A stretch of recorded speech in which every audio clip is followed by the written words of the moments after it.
Yaxşı. Birinci sualdan başlayaq uşaqlar. Deyir ki, katetləri 5 və 12 olan düzbucaqlı üçbucağın düzbucaq təpəsindən hipotenuza çəkilmiş median uzunluğunu tapın. Biz demişdik ki, düzbucaqlı üçbucağın düzbucaq təpəsindən hipotenuza çəkilən median hipotenuzun yarısına bərabərdir. Onda biz hipotenuzu tapsaq, hipotenuza çəkilən medianı da tapa bilərik. Katetləri 6,5 idi. Katetləri 5 və 12-dirsə, Pifagor üçlüyünə görə bunun hipotenuzu 13 eləmiş olacaq. Onda hipotenuza çəkilən median da hipotenuzun yarısı olacaq. 13-ün də yarısı 6,5 olmuş olacaq. Doğru cavab 6,5. E bəndi. Sonra keçirik sual 2-yə. 420 ədədini nə qədər azaltmaq lazımdır ki, onun 45% 144 olsun. Şöyle görək 45% 144 olan ədəd neçədir? Gəlin tapaq onu. 45% 144 olan ədəd. Faizinə görə ədədi tapmaq üçün ədədi faiz göstərən ədədə bölüb nəticəni 100-ə vururduq. Demək mən 144-ü böləcəm 45-ə, vuracam 100-ə. 144 ilə 45-i 9-a ixtisar edirəm. Burada 5 qalır. 144-ü 9-a böləndə 14-də bir dəfə, 54-də 6 dəfə. 16 bölünsün 5 vurulsun 100. 100 ilə də 5 ixtisara gedir. 20 qalır. 20-də 16-ya vuranda 320. Deməli, 45% 144 olan ədəd 320-dir. Onda 420-ni nə qədər azaltmaq lazımdır ki, 320 olsun? Salam Xədicə. 100. Bəli, 100 vahid azaltmaq lazımdır ki, olsun 100. Sonra keçdik sual 3-ə. Üçbucaq ABC-də AM ilə MB. Axşamınız xeyir müəllim. Salam Yusuf, axşamınız xeyir. MB bərabərdir. MN-lə AC paraleldir. SBMN 24 olarsa AMNC-ni tapmaq lazımdır sahəsini. Dördbucağlının sahəsini tələb edir bizdən. Şöyle şəkli çəkək, şəkil üzərində verilənləri qeyd edək. Sonra başlayaq araşdırmağa. A, B, C. Səhv eləmirəmsə bunun bir düsturu da var idi. Deyəsən 8-də 3, nə bilim belə bir düstur idi. 8-də 3 vurulsun. Üçbucağın sahəsi. Aysa. Yəni 8-də 3 hissəsi 24 olan ədədi tapırıq da. Biz 24-ü bölü 3-ə sonra vururuq. 60. Aha.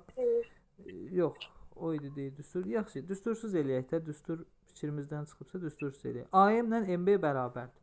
Deməli, AM MB-yə bərabərdir. Aha, bunu bildik. MN ilə AC paraleldir. Paralelli işarəsində qeyd edirik üzərinə. BMN balaca üçbucağın sahəsi 24-dür. Böyük fiqurun dördbucaqlının sahəsini soruşur. Görək necə tapa bilərik. Şala burada oxşarlıq var da. Düzdürmü? Bura alfadırsa, burada alfadır. Bura betadırsa, burada betadır. İki bucağı eynidirsə, bu üç bucaqlar oxşardır. Burada qamır. Oxşardırsa, MB-yə uşaqlar x desəm, AM də x olacaq da. Çünki burada məsələ necədir? Bərabər olduğunu göstərmişdir də. Ona görə olan hər ikisi x-dir. Və biz bilirik ki, oxşar üçbucaqların, yəni bu balaca üçbucaq var. MBN ilə böyük ABC üçbucağı oxşardır. Oxşar üçbucaqların sahələri nisbəti oxşarlıq əmsalının kvadratına bərabərdir. Oxşarlıq əmsalı da ki, uyğun tərəflərin nisbətidir. Balaca üçbucağın betasının qarşısında x dayanır. Böyük üçbucağın betasının qarşısında 2x dayanır. Yəni x-in 2x-ə nisbətinin kvadratı bizə nə verəcək? 24-ün böyük üçbucağın sahəsinə nisbəti. Yəni balacanın sahəsi 24-dür. Böyük üçbucağın sahəsinə S deyirəm. 24-ün S-ə nisbəti bizə nə verir? Tərəflər nisbətinin kvadratı. Çünki sahələr nisbəti oxşarlıq əmsalının kvadratı. Burada ixtisar gedir ixtisar. Qalır 4-də 1 bərabərdir. S-də 24. S bərabərdir 96. Çarpaz vurdum. Mən S nəyə demişdim? Bütöv üçbucağın sahəsinə S demişdim. Və 96 tapdım.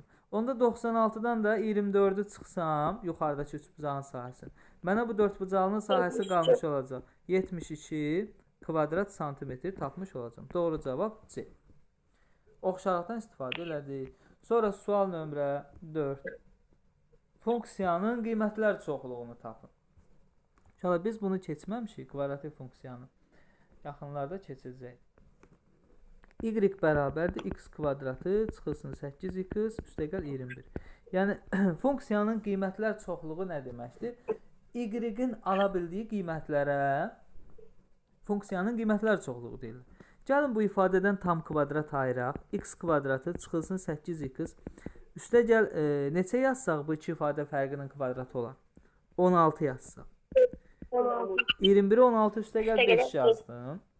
Və bu x kvadratı çıxılsın 8x üstəgəl 16 bizə x çıxılsın 4-ün mötərizə kvadratını verir, üstəgəl 5. İndi bu verilmiş bu ifadə mötərizənin kvadratı ən azı cavabı ola bilər 0. 0-ın da üstünə 5 gəlsə neçə edir? 5.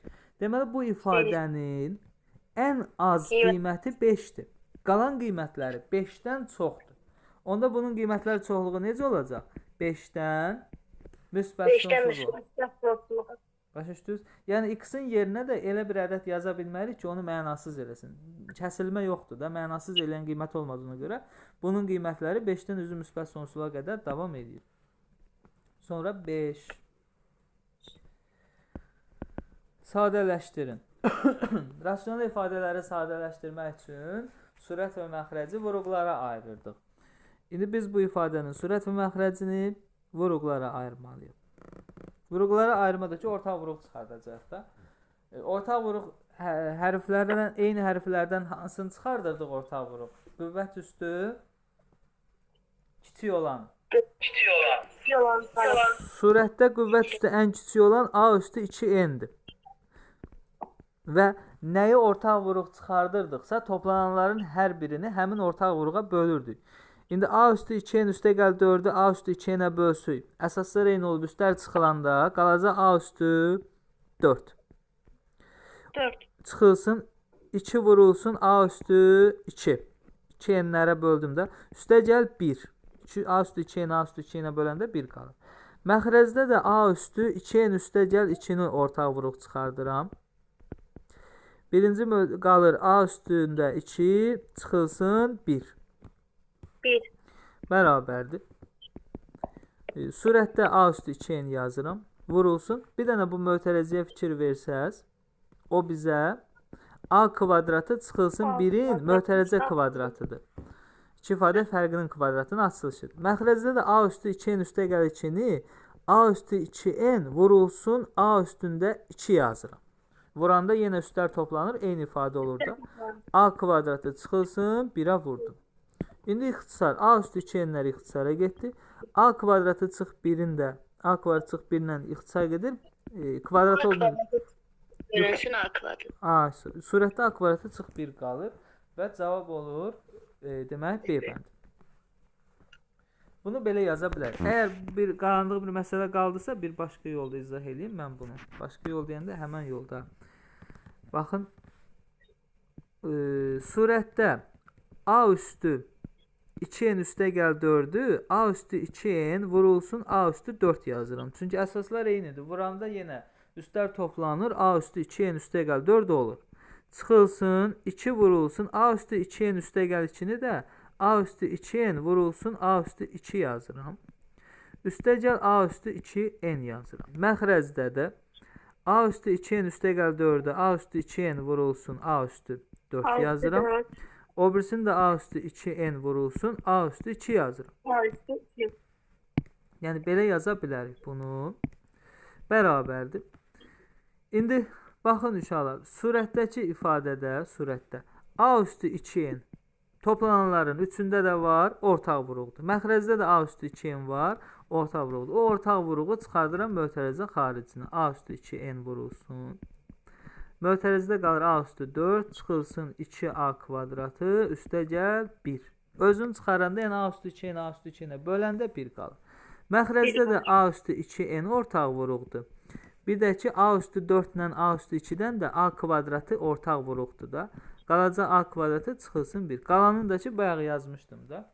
Eyni qayda ilə yazıb nəticəni əldə edə bilərsiniz. Sonra keçirik nömrə 6-ya. 6-cı sualı əslində şəkil üzərində göstərə bilərəm. Bilirik ki, mərkəzi bucağın dərəcə ölçüsü söykəndiyi qövsün dərəcə ölçüsünə bərabərdir. Daxilə çəkilmiş bucağın dərəcə ölçüsü isə söykəndiyi qövsün dərəcə ölçüsünün yarısına bərabərdir. Bax, burada nə yazıb? ABC 130-dur. Bax, ABC. Bura 130-dur. 130. ABC 130-dursa bu AC qövsü var. Bax, işarə edirəm. AC qövsünə söykənibdir o. B. O 260 dərəcə olacaq da. Çünki 130. Onda ora 100 qalır. Bizə onda bu biri tərəf bu qövsdə 100 olacaq. Çünki çevrə 360 dərəcədə. Bura 100 olacaq. Bizdən AOC o bucağını soruşur. O bucaqdakı mərkəzi bucaqdır. Mərkəzi bucaqda hara söykənib? Həmən 100-ə söykənib də. Mərkəzi bucaqda söykəndiyi qövsün dərəcə ölçüsünə bərabərdir. Bərabərdir 100. 100 dərəcə. Bu şəkildə deyə bilərik.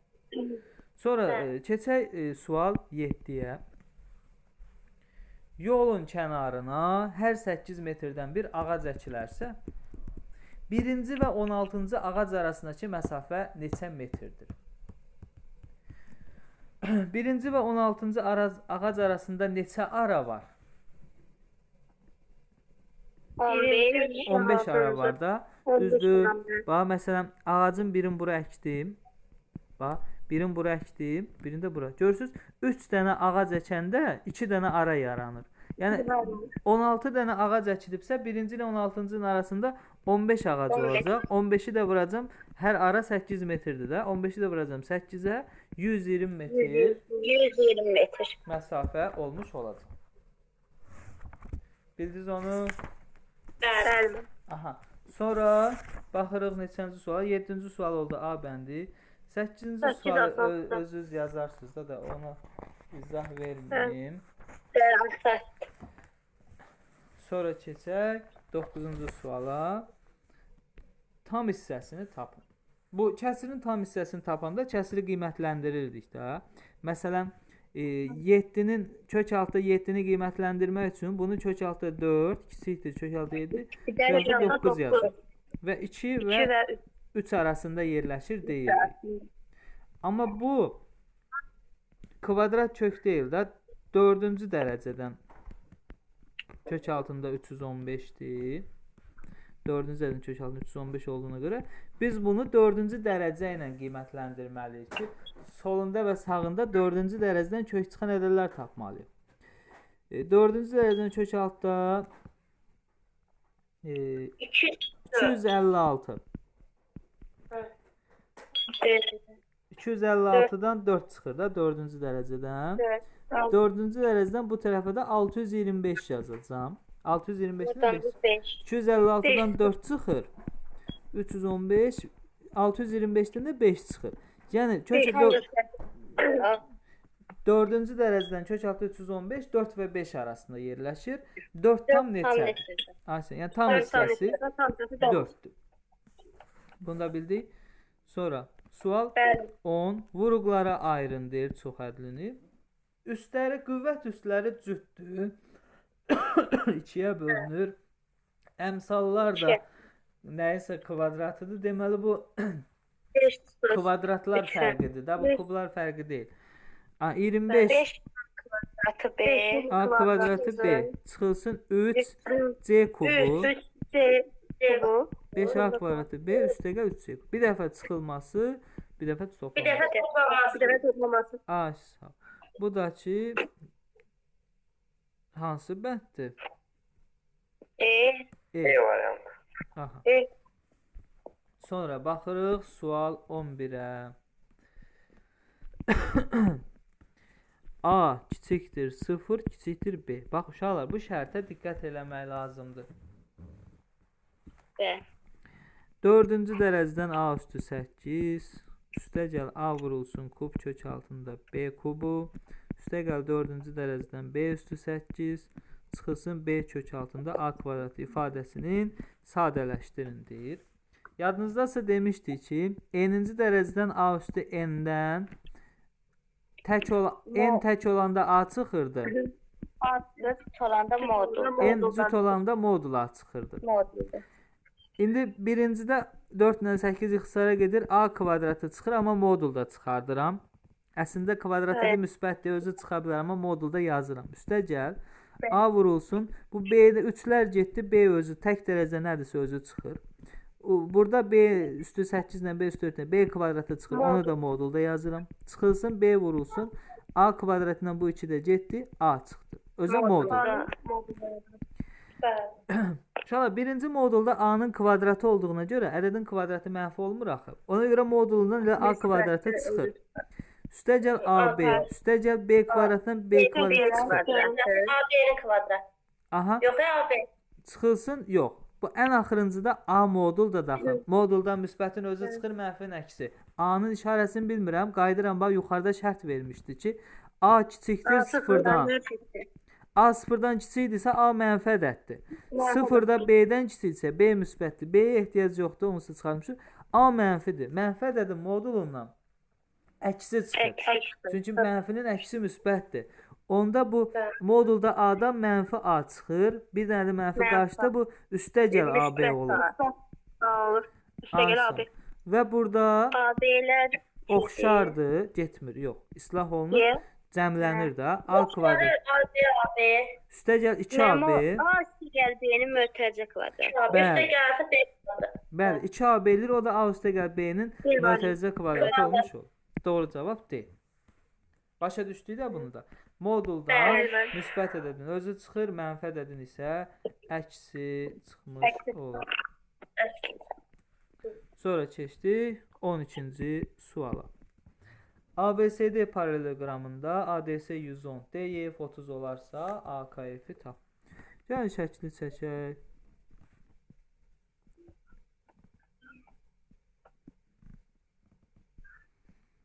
Y A K B F C D.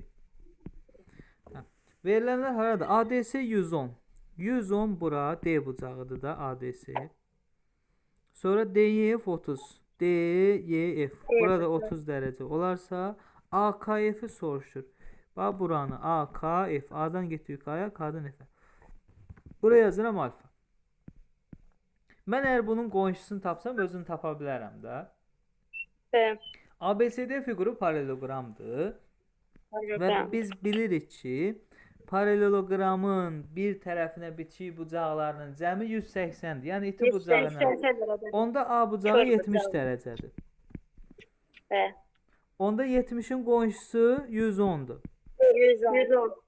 Onda alfa 110 ilə 30 alfaya qonşu olmayan daxili bucaqlar yox, deyə elə yox. Xarici bucaqdır o. Bəli. 140 dərəcə deyə bilərik də. Xarici bucaq özünə qonşu olmayan iki daxili bucağın cəmlə bərabər. 140. Və yaxud da ki, belə də deyə bilərik. 30, 110. 140 eləyir, onda bura 40 dərəcə qalır. 40-ın qonşusu 140-dir. Belə deyə bilərik. 140. Bəli, bir qısa keçdiniz elədi. Necə? 2 qısa keçdiniz. Nə? Test yox. Siz təşkil. 2 qısa tez-tez çıxır səsim. Hə. Hardan keçdim, bilmirəm axı mən. Normalde daxil həmişə kimi. Bilmirəm. Məndə normal gəlir. Məndə də normal. Yaxşı. Verir. Telefonlarınızın səsini alın da, kodunu aşağı eləyin, echo verməyəcək. 13. Çoxhədlisinin sərbəst həddi ilə dərəcəsinin cəmini tapın deyir. Uşaqlar, bilirik ki, çoxhədlini çoxhədliyə vuranda birinci çoxhədlinin hər bir həddi, ikinci çoxhədlinin hər bir həddinə vurulur.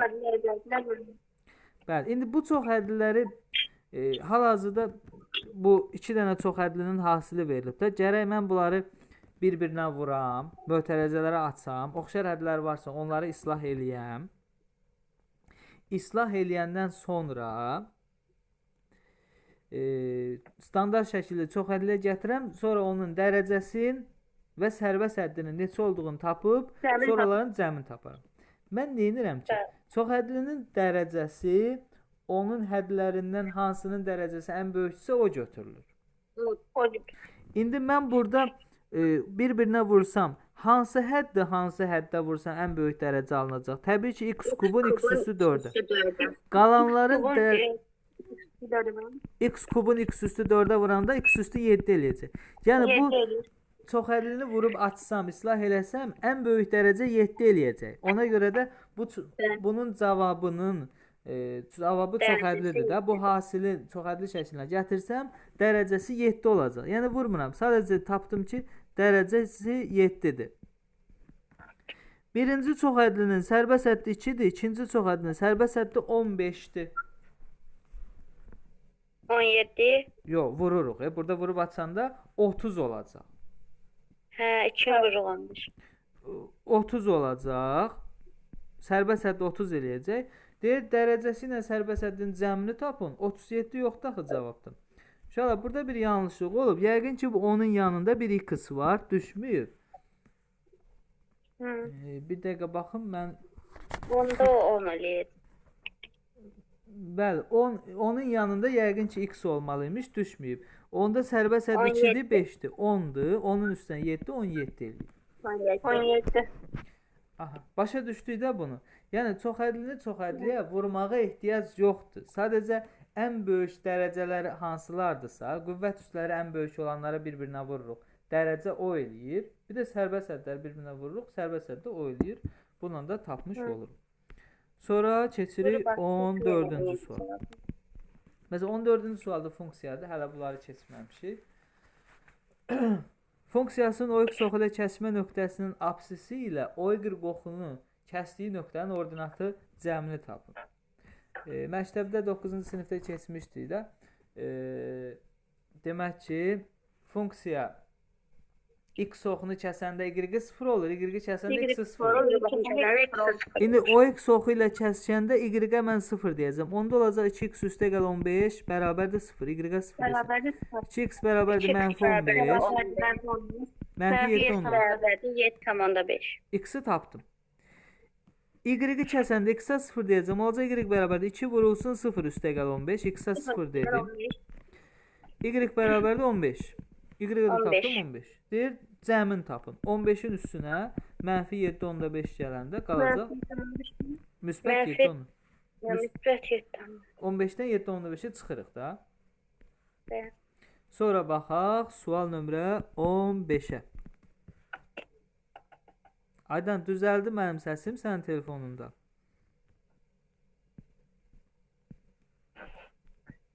Hə, müəllim, düzəldi. Bir yağı idi. Həm echo verdi, həm də səssiz 2x oldu. Öyle dedim. Hə, biraz telefonun səsini azalt ki, düzələcək. Hə, sual 15-ə baxaq. Yazıb ki, M nöqtəsi ABC üçbucağında A və B bucaqlarının tənbölənlərinin kəsişmə nöqtəsidir. Yəni, bu AF ilə B-yi tənböləndir. M nöqtəsi də tənbölənlərin kəsişmə nöqtəsidir. Elə şəkil üzərində işləyim də. Nə yazıb orada? Tənbölən kəsişmə nöqtəsi. BM ilə MF bərabərdir. Bax, MF bura, bir də nə? BM də bura.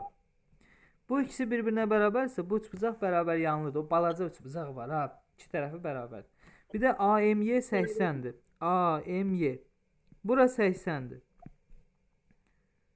Sağ tərəfə baxın uşaqlar. Sağ tərəfə baxın. Orada qara düşür. Mən orada işləyə bilməyəcəm. Hə. Bura 80-dirsə, onda 80-in qarşılıqlısı da 80-dir. Və bunun iki tərəfi bərabər olduğuna görə bərabər yanlı üçbucaq olur. Onda oturacağı bitişik bucaqlar bərabərdir. Bu A-dan çıxanla B-dən çıxanda tənböləndir. 80 isə 50-50 qalır da bunlara. 100 olur, hərəsinə 50 qalır. Çünki bərabər yanlıdır da. Onda bunun sol tərəfi də 50-dir. Çünki B-yi tənbölən idi axı. Bu 80-in də ki, burada aşağıda 80 yazmışam. Onun qonşusu da 100 olur. 100 olur. 100, bu da 50. 150, onda bura 30 olur. 30. Onda bu biri tərəfi də 30 olur. İndi bizdən nə soruşurdu? BAC-ni tapın. Bu da Yəni, Yəni elə A-nı soruşurdu. O da 60 elədi də. 60. 16-cı suala baxaq.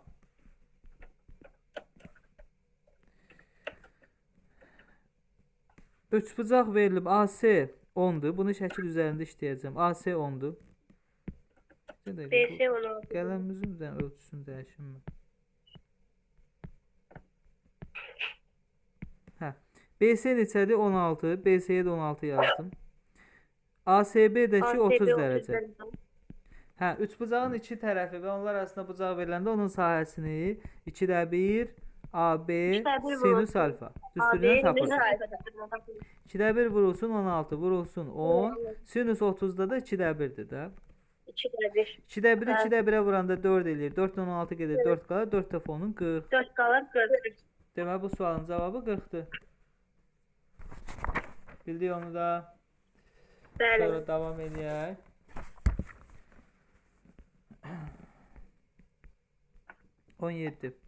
Paralelogramın sahəsi 120-dir. SAOB-ni soruşur. AOB. Bu üçbucağın. Nə demişdik? Diagonalları onu sahələri bərabər olan kongruent üçbucaqlara ayırır. Yəni bu 4 dənə üçbucağın 4-ünün də sahəsi bir-birinə bərabərdir. Ümumi sahə 120 isə bunların hərəsi 30-dur. 30. Sonra keçdik 18-ə. Köklərin dərəcələri eyni olduğuna görə 18-ci sualda biz onları bir kökün altına yaza bilərik. Bir kökün altına yaza bilərik. Kvadratı olur. Özdə o kvadratlar fərqinin açılışıdır. 6-nın kvadratı çıxılsın 2 kök altında 7-nin kvadratı olacaq. Düzdür?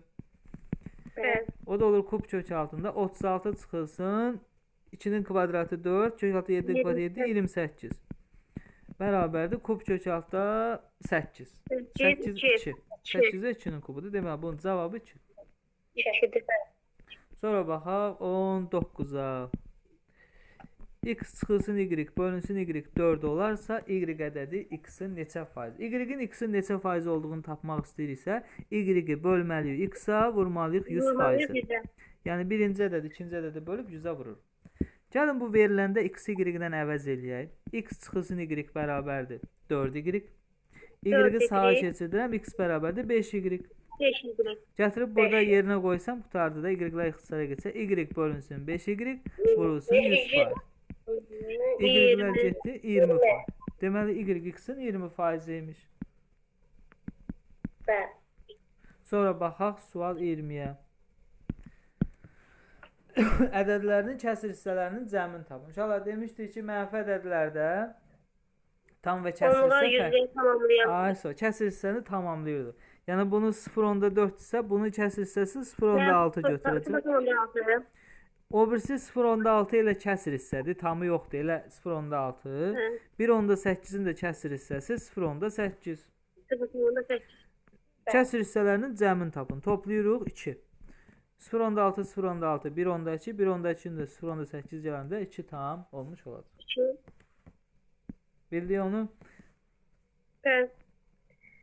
Sonra keçirik sual 21-ə. Tənliyinin sonsuz sayda həlli olarsa AB hasilini tap. Deməli AX bərabərdir B şəklində olan tənliklərə biz bir dəyişənli xətti tənlik demişdik.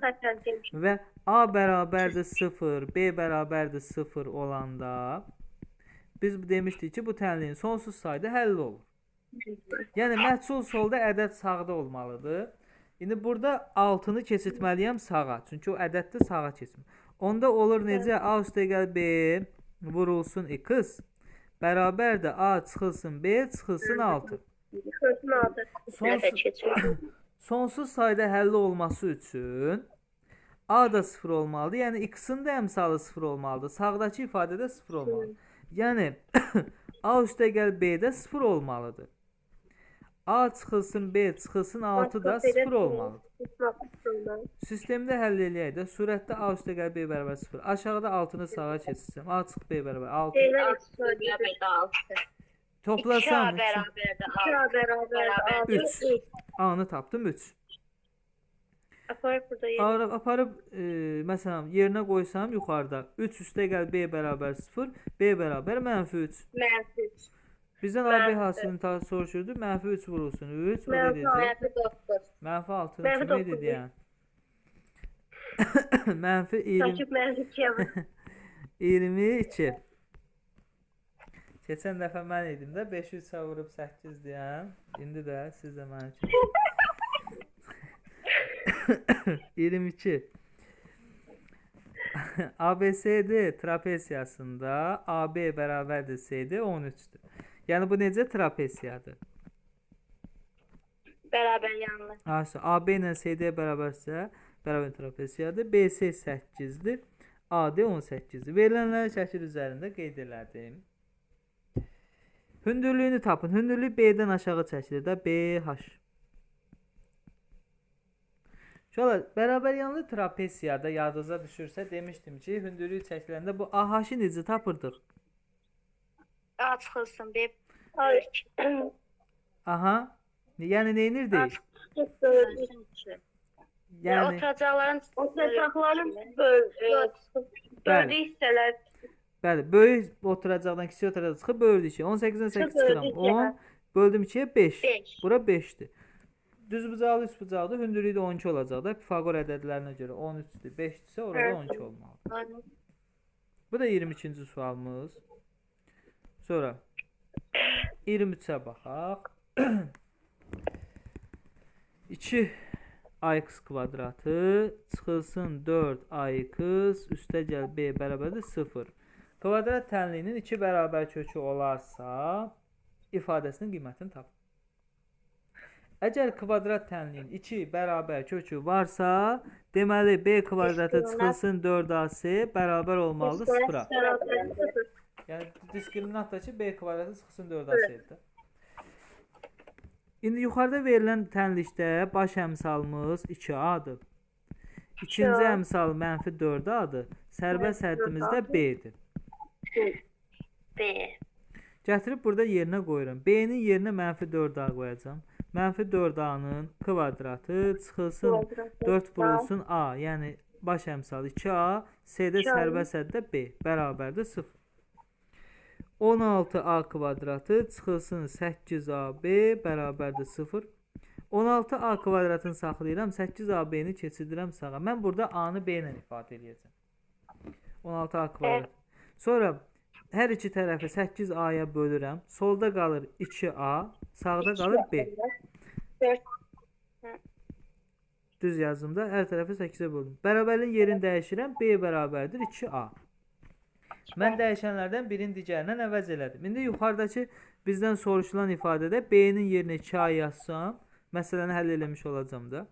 2a üstə gəl 3b-dirsə, b-nin yerinə 2a yazanda 3-ü 2a-ya vuranda 6a. Məxrəcdə də 4a üstə gəl 3b-dir. B-nin yerinə gətirib 2a qoyanda 3 vurulsun 2a 6a. Bu da olacaq 10-da 8a, 10a da 8a. A-lar getdi, 0 10-da 8 qaldı. Doğru cavab. Yəni 0 10-da 8 də ola bilər. 10-da 8-i ixtisar eləyərəm 2-yə, 5-də 4. Cavab adi kəsrlə də verilə bilər, onluq kəsrlə. Sən məsələni həll edəndən sonra cavaba uyğun olaraq öz cavabı yazacaqsın. Sonra 24-cü sual. Uşaqlar, burada nədir? Yol məsələsidir. Gedilən yolu tapmaq üçün sürəti vurmaq lazımdır zamana. Zamanı tapmaq üçün yolu sürətə bölürük. Sürəti tapmaq üçün yolu zamana bölmək lazımdır. Görək burada məsələ necədir? Əgər avtobus iki şəhər arasındakı məsafəni 60 km bölünsün saat sürətlə getsə, nəzərdə tutduğu vaxtdan yarım saat gec çatar. Əgər 90 km saat sürətlə getsə, bu vaxtda 1 saat qənaət etmiş olar. Şəhərlər arasındakı məsafəni tap. Fərz eləyək ki, avtobus bu şəhərlər arasındakı məsafəni getməli idi t saata. Yəni t saata getməli idi. Amma və şəhərlər arasındakı yoldakı s kilometr olsun, bilmirik nə qədərdir. Bizdən də onu soruşur. T saata getməli idi. Nə ediblər? 60 km sürətlə getsə avtomobil, nəzərdə tutduğu vaxtdan yarım saat gec çatar. İndi 60 ilə getsə bunun vaxtı nətər olacaq? Gedilən yolu s demişik. S-i böləcəm sürətinə, yolu böləcəm sürətinə. Bu bizə zamanı verəcək. Deyir, nəzərdə tutulan vaxt t idi. Deyir, yarım saat gec çatar. Yarım saat gec çatsa bu hansı vaxtda çatar? Yarım saatımız 0.5 saatdır da. Uşaqlar, bu gec çatdığına görə, nəzərdə tutulan vaxtdan gec çatdığına görə bu t üstəgəl 0.5 olur da, vaxt artır. Əgər 90-dan getsə, onda bu getdiyi yolu 90-a bölsəm, sürətinə bölsəm, deyir 1 saat qənaət edər. Onda nətər olacaq? T Çıxılsın 1. 1 1 saat qənaət edir nə deməkdir? 1 saat tez çatır da. Və nəzərdə tutulan vaxtdan 1 saat tez çatmaq o deməkdir ki, 1 saat çıxmalıyam mən vaxtdan. Vaxt azalır. Başa düşdünüz məsələn? Yaxşı. Yuxarıdakı tənlikdən S-i tapsam, S bərabərdir. 60-ı vursam olacaq 60T üstəgəl 60-ı 5-i vururam 330. Aşağıdakından da S-i tapsam, 90-ı vursam 90T çıxılsın 90. Hər ikisi S olduğuna görə, cavabların bir-birinə bərabər eləyə bilərəm də. 90T çıxılsın 90 bərabərdir 60T üstəgəl 30. Sola məhsulları sağ ədədləri keçirsəm 30T bərabərdir 120. 90 130-un üstünə gəl. 4. T-ni tapdım 4. T-ni 4 tapdım. Burada da deyir yolu tap. Yola S demişdim. S bərabər 90T çıxılsın 90'dır da. 90 vurulsun 4 çıxılsın 90. 360 çıxılsın 90. 270. 70. Başa düşdük? Evet. Yəni biz qəbul elədik ki, avtobus bu iki şəhər arasında məsafəni T saata getməlidir və S kilometr yoldur. Amma deyir 60 sürətlə gedibsə, vaxtı yarım saat gec çatıb. Ona görə o S-i 60-a böləndə zaman T yox, T üstəgəl 0.5 olur. Gecişir. Digərində də çıxılır. Sonra 25-ci sual. 25-ci sualda həll eləyək. Xətti funksiyasının qrafikinə əsasən m üstəgəl n cəmini tapın. Sonra qrafik x oxunu da kəsib, y oxunu da kəsib. Və biz bilirik ki, x-i kəsəndə y 0 olur, y-i kəsəndə x 0 olur. İndi y-i neçədə kəsib? X-i mənfi 2-də kəsib. Onda x-in yerinə mənfi 2 yazacam, y-in yerinə 0 yazacam. X-i kəsəndə y-ə 0 olur axı. Onda nətər olacaq? 0 bərabərdir m üstəgəl n vurulsun mənfi 2 üstəgəl m kvadratı çıxılsın n kvadrat. Bu bizim bir tənliyimiz. Y-i 5-dən kəsir. Y-i kəsəndə x-a 0 deyəcəm. Bu səfər x-a 0 deyəcəm, y-ə 5 deyəcəm. Onda olacaq 5 bərabərdir m üstəgəl n vurulsun 0 üstəgəl m kvadrat çıxılsın n kvadrat. 2 dənə tənlik tapdım. M, n dəyişənləridirsə mən bunu həll edib m, n-i tapa bilərəm. Lap tapmasam belə m üstəgəl n-i tapsam mənə bəsdir. Bərabərdir. Sistem açıram. Bərabərliyin yerini dəyişmək olar da. Onda tənlik dəyişmirdim. M üstəgəl n-i 0-a vuranda 0 eləyir. Qalır m-in kvadratı çıxılsın n-in kvadratı bərabərdir 5-ə. 5. Yuxarıdakı tənlikdə də m-in kvadratı çıxılsın n-in kvadratı yerinə gətirib 5 yazacağım. Onda olacaq mənfi 2 vurulsun m üstəgəl n üstəgəl 5 bərabərdir 0. Davam eləyək. M üstəgəl n bərabərdir. Mənfi 2 vurulsun. M üstəgəl n bərabərdir mənfi 5. Mənfi 5-i sağa keçirdim. Sonra hər tərəfi mənfi 2-yə bölürəm. M üstəgəl n bərabərdir 2,5. 2,5. Məndən də elə m üstəgəl n-i soruşurdu da. Elə 2,5 tapdım. Cavab bununla da məsələ həll olunmuş oldu. Başa düşdünüz necə elədik? Evet. Qurtardı. Bu da 25-ci sual. Yekunlaşdı. Demək, qaldı siz bu A variantı idi də, eləmi? Evet. Bəli. B variantını özünüz evdə B variantını işləyirsiniz. özünüz evdə işləyirsiniz.